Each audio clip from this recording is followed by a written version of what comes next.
kami sangat prihatin dengan adanya kegaduhan yang beredar di sosial media 3 hari terakhir ini, yang membuat akhirnya saya berinisiatif untuk menghubungi para pihak. Dalam hal ini para pihak, baik itu Lisa maupun pihaknya Pak RK, saya berkomunikasi langsung dengan Ibu, ya. Sebenarnya hal ini tidak perlu sampai menyebabkan satu kegaduhan. Di situ nanti kalau tidak segera diselesaikan, tidak menutup kemungkinan ada fitnah yang lebih keji, lalu ada di situ mungkin ada air mata dan lain-lain. Maka kemarin saya secara intens berkomunikasi dengan kedua belah pihak, ya, dengan niatan nawaitunya khususnya di bulan Ramadan ini supaya bisa menjembatani apa dan bagaimana dari masing-masing pihak agar supaya persoalan ini tidak perlu dibawa ke ranah hukum. Karena pendapat kami tentunya kalau persoalan ini dibawa ke ranah hukum, tentunya nanti akan panjang dan akan ada hal-hal yang mungkin saja tidak diinginkan oleh semua pihak. Gitu loh. Jadi saya kemarin berkomunikasi baik dengan Lisa maupun dengan Ibu, ya, untuk mencarikan satu solusi. Karena di sini juga dengan adanya isu ini berkembang, sudah ada nih saya melihat orang-orang yang mengambil satu keuntungan, entah itu benar apa tidak benar. Kayak contohnya Lisa menyampaikan kepada saya ada orang yang mengatasnamakan dari pihak Bapak RK menawarkan ke sejumlah uang, ya, jumlah uangnya cukup fantastis gitu loh. Namun demikian di situ dia minta supaya Lisa itu menemui teman-teman media dan menyatakan bahwa dia itu halusinasi, ya. Di situ disampaikan di percakapan tersebut yang diberikan langsung oleh Lisa kepada saya bahwa orang tersebut mengaku suruhan dari Bapak RK, ya, menawarkan sejumlah uang, tapi dengan satu persyaratan, yaitu tadi Lisa harus muncul ke media mengklarifikasi dan menyatakan bahwa dia halusinasi. Di situ ada jumlah uang yang ditawarkan sebelum Lisa melakukan jumpa pers. Lalu setelah melakukan klarifikasi di jumpa pers, uang yang bernilai miliaran itu berikutnya akan diserahkan kepada Lisa. Nah ini kan kemarin hal ini saya konfirmasi agar supaya tidak menjadi fitnah, ya. Saya bilang, Lisa, ini mengatasnamakan Bapak. Iya, katanya. Memang terlihat dari chatnya yang mohon maaf saya tidak bisa sampaikan saat ini karena itu bersifat ranahnya privasi.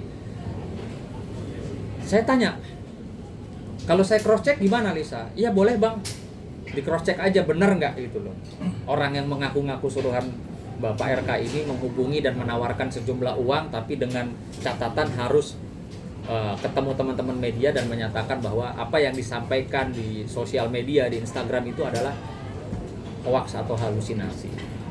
Lalu saya menghubungi Ibu dan saya bilang, Bu, ini ada hal seperti ini, benar nggak? Saya bilang. Saya tanya sama Ibu. Lalu Ibu bilang, waduh, Bang, itu siapa lagi? Katanya.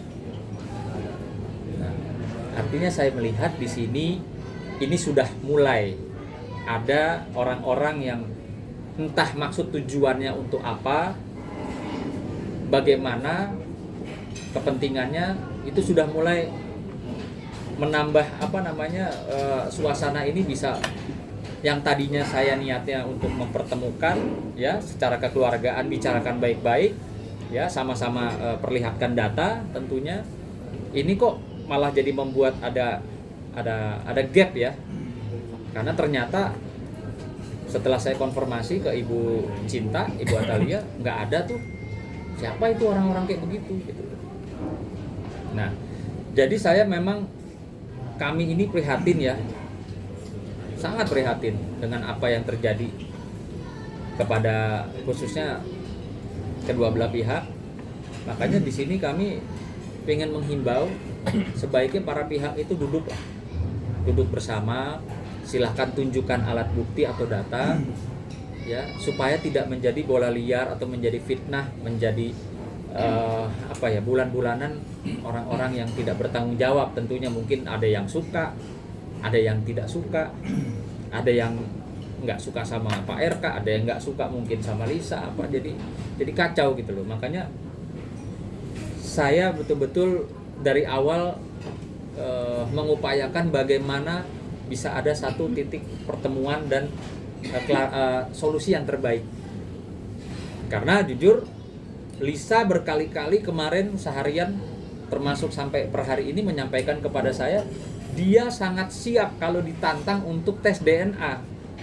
Sangat siap. Gitu loh.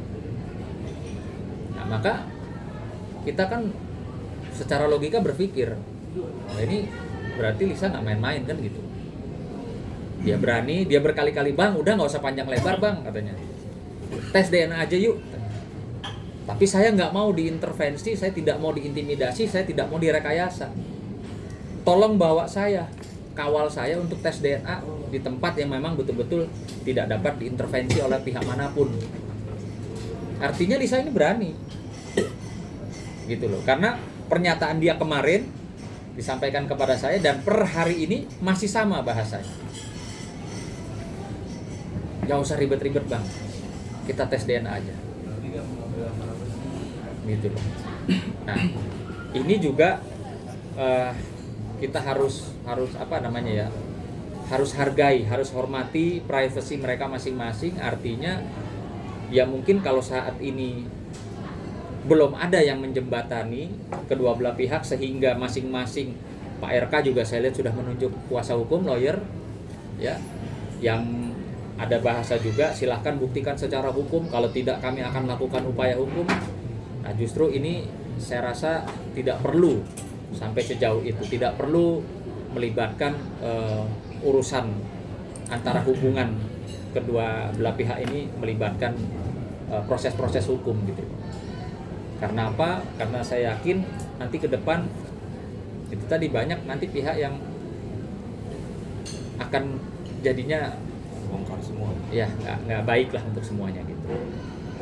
Gitu teman.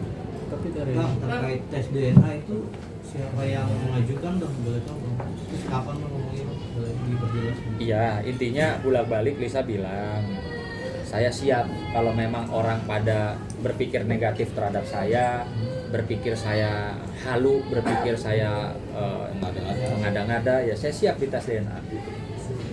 Bang, Ya siap. mungkin kenapa sih bang baru sekarang Bang bisa mengungkapkan ini semuanya bang? Karena kan kayaknya udah berapa, karena kasus RK juga yang lagi naik sekarang atau gimana? Nah ini kalau ini sementara analisa kami, sementara juga dari percakapan saya yang intens dengan Lisa semenjak kemarin sampai per hari ini, saya tidak melihat ada indikasi lain, ya. Apa yang dikatakan mungkin di belakangnya Lisa ada orang yang ingin menjatuhkan Pak RK. Sampai saat ini sih saya belum melihat ada indikasi seperti itu. Ya, saya masih melihat memang ini sementara ini adanya dorongan dari seorang Lisa yang dimana dia merasa seorang ibu yang memang mungkin membutuhkan hak-hak daripada anaknya. Nah, namun demikian dari sisinya Pak RK tentunya juga dia mempunyai hak untuk mempertanyakan, ya kan? Saya dimintain tanggung jawab, memang itu anak saya, kan bahasa kasarnya seperti itu gitu. Jadi makanya saya melihat kedua belah pihak ini seharusnya duduk bareng, bukan saling sewa pengacara untuk beradu atau berargumentasi hukum atau meneruskan urusan-urusan ini ke proses hukum gitu. Ini seharusnya ya, menurut dari kacamata kami sebagai orang-orang yang mengenal mereka, para pihak ini gitu. Dan kemarin juga disampaikan juga sama Lisa, dia bilang saya siap kok, mau tes DNA saya siap, mau bicara duduk kekeluargaan saya siap. Nah itu yang disampaikan oleh Lisa gitu loh kepada saya. Kemarin intens sampai pagi ini, tadi juga masih komunikasi ya bahasanya sama. Udah bang, ini udah banyak yang nimbrung katanya. Saya udah dihujat, padahal saya ingin memperjuangkan hak anak saya kan gitu. Ya udah tes DNA aja lah, gitu.